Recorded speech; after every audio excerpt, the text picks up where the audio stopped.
कारण की राहुल गांधी हे देशविरोधी आहे, भारताच्या विरोधी आहे. दिल्लीमध्ये AI समिट इम्पॅक्ट मध्ये सगळ्या देशाची नाचक्की करण्याचं काम राहुल गांधी आणि त्यांच्या चमच्यांनी केलेलं आहे.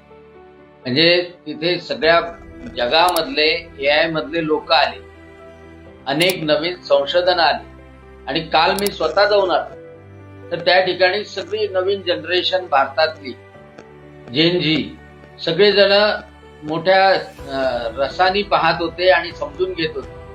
अशा ठिकाणी हे अर्ध नगडे होऊन हे लोक आंदोलन करत होते आणि तिथे लोकांनीच धुतलं यांच्या चमच्यात. आणि त्याच्यामुळं राहुल गांधी जिथे जिथे भारताचं भलं होत असेल, चांगलं होत असेल, त्या त्या गोष्टीला नाकं ठेवणे, नाट लावणे, निंदा नालस्ती करणे फक्त मोदीजींच्या द्वेषाच्या पोटी करतात.